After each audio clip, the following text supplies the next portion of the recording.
Hello guys, welcome back to drive. So ഇന്ന് നമ്മൾ review ചെയ്യാൻ പോകുന്നത് ഏറ്റവും ന്യൂ മോഡൽ ഫാസിനോ ആണ്.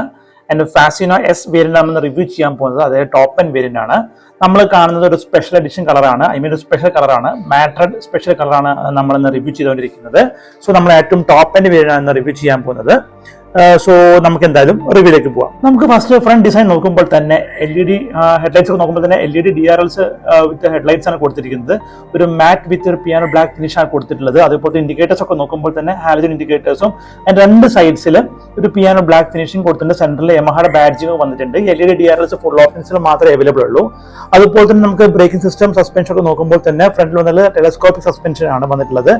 ഡിസ്ക് ബ്രേക്ക് നോക്കുമ്പോൾ തന്നെ 190mm ഡിസ്ക് ബ്രേക്ക് വന്നിട്ടുണ്ട്. അതുപോലെ തന്നെ 90 12-inch ടയേഴ്സ് ആണ് വന്നിട്ടുള്ളത്. ഒരു ഗോൾഡൻ ഷെയ്ഡുള്ള അലോയ് വീൽസ് ആണ്, കളറിംഗ് ആണ് കൊടുത്തിട്ടുള്ളത്. LED DRLs ഫുൾ ഓപ്ഷൻസിൽ മാത്രമേ അവൈലബിൾ ഉള്ളൂ. അതുപോലെ ഡിസ്ക് ബ്രേക്കും ഫുൾ ഓപ്ഷനിൽ മാത്രമേ അവൈലബിൾ ഉള്ളൂ. നമുക്ക് സൈഡ് ഡിസൈൻ ഒക്കെ നോക്കുമ്പോൾ തന്നെ നല്ല ചെറിയ ഗ്രാഫിക്സ് കാരണം എല്ലാം കൊടുത്തിട്ടുണ്ട്. വണ്ടിക്ക് ആ കളറിന് മാച്ച് ആയിട്ടുള്ള ഗ്രാഫിക്സ് കൊടുത്തിട്ടുണ്ട്. അതിന്റെ ഫാസിനോ എസ് എന്ന ഒരു ബാഡ്ജിങ് നല്ല ബ്ലാക്കിൽ കൊടുത്തിട്ടുണ്ട്. നല്ല കുറച്ചുകൂടി ഒരു 3D പ്രൊജക്ഷൻ പോലെ കൊടുത്തിട്ടുണ്ട്. അതുപോലെ എക്സോസ്റ്റ് ഒക്കെ നോക്കുമ്പോൾ തന്നെ നല്ല ഭംഗിയുള്ള എക്സോസ്റ്റ് തന്നെ, വണ്ടിക്ക് ആപ്റ്റ് രീതിയിലുള്ള ഡിസൈൻ ആപ്റ്റ് ചെയ്തിട്ടുള്ള ഒരു എക്സോസ്റ്റും അവെല്ലാം കൊടുത്തിട്ടുണ്ട്. പിന്നെ എല്ലാ സൈഡ്സിലും ഒരു പിയാനോ ബ്ലാക്കിന്റെ ഒരു ചെറിയൊരു ബീഡിങ് അവെല്ലാം കൊടുത്തിട്ടുണ്ട്. ഫ്രണ്ടിൽ വന്നപ്പോൾ തന്നെ ചെറിയൊരു പിയാനോ ബ്ലാക്ക് ഫിനിഷ് സൈഡ്സിലും എല്ലാം കൊടുത്തിട്ടുണ്ട്. സീറ്റ്സ് ഒക്കെ നോക്കുമ്പോൾ തന്നെ നല്ല വൈഡ് സീറ്റ്സ് ആണ് വന്നിട്ടുള്ളത്. അതുപോലെ തന്നെ നല്ല വലിയൊരു ഗ്രാബ് റെയിലും എല്ലാം ആണ് കേട്ടോ ഈ വണ്ടിയിൽ വന്നിട്ടുള്ളത്. പിന്നെ നമുക്ക് ഫുൾ ഓപ്ഷനിൽ മാത്രമാണ് നമുക്ക് LED DRLs അവൈലബിൾ ഉള്ളത്. അതുപോലെ തന്നെ ബ്രേക്ക് ലൈറ്റ്സ് എല്ലാം LED ബ്രേക്ക് ലൈറ്റ്സ് ആണ് വന്നിട്ടുള്ളത്. അതുപോലെ തന്നെ ബാക്കിലെ ടയറൊക്കെ നോക്കുമ്പോൾ തന്നെ 110/90 10-inch ടയേഴ്സ് വന്നിട്ടുള്ളത്. കുറച്ചും കൂടി വൈഡ് ടയേഴ്സ് ആണ് ബാക്കിൽ കൊടുത്തിട്ടുള്ളത്. അതുപോലെ തന്നെ ട്രാൻസ്മിഷൻ ടൈപ്പ് വരുമ്പോൾ V-bell ട്രാൻസ്മിഷൻ ടൈപ്പ് ആണ് വന്നിട്ടുള്ളത്.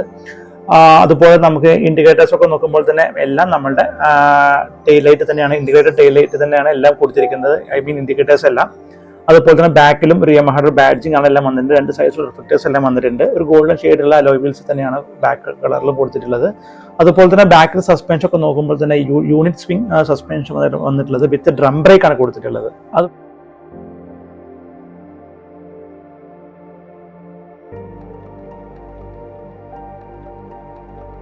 ഗ്രൗണ്ട് ക്ലിയറൻസ് മിനിമം വന്നിട്ടുള്ളത് 145mm ആണ്. അതുപോലെ തന്നെ വെയിറ്റ് വന്നിട്ടുള്ളത് 99 kg ആണ്. അത്യാവശ്യം ഭയങ്കര വെയിറ്റ് എന്ന് പറയാൻ പറ്റില്ല, എല്ലാവർക്കും ഈസി ചെയ്ത് ഹാൻഡിൽ ചെയ്യാൻ പറ്റുന്ന ഒരു വെയിറ്റിംഗ് കാര്യങ്ങളെല്ലാം കൊടുത്തിട്ടുള്ളത്.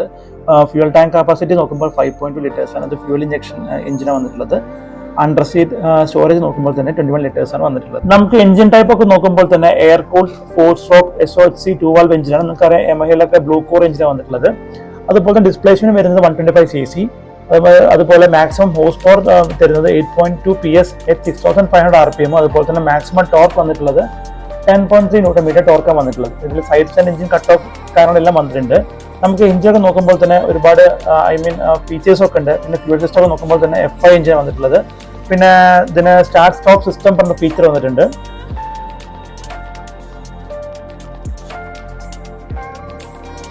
പിന്നെ ഓട്ടോമാറ്റിക് സ്റ്റാർട്ട് സ്റ്റോപ്പ് സിസ്റ്റം വന്നിട്ടുണ്ട്. പിന്നെ അത് നമുക്ക് വേണമെങ്കിൽ ഓഫ് ചെയ്യും ഓൺ ചെയ്യാൻ പറ്റുന്ന സംവിധാനം വന്നിട്ടുണ്ട്. എല്ലാ കോമൺ വെഹിക്കിൾസിനും കാണുന്ന പോലെ തന്നെ. പിന്നെ ഇതൊരു ഹൈബ്രിഡ് പവർ അസിസ്റ്റ് വന്നിട്ടുണ്ട്. കുറച്ചും കൂടി നമുക്ക്, അതായത് നമുക്ക് ഹിൽ ഏരിയാസ് ഒക്കെ പോകുമ്പോൾ കുറച്ചും കൂടിയും ഇനീഷ്യലി ടോർക്ക് കുറച്ചും കൂടിയും കൊടുക്കുന്ന ഒരു സിസ്റ്റമാണ് വന്നിട്ടുള്ളത്. അതുപോലെ തന്നെ വണ്ടി സൈലന്റ് സ്റ്റാർട്ടറാണ് വന്നിട്ടുള്ളത്.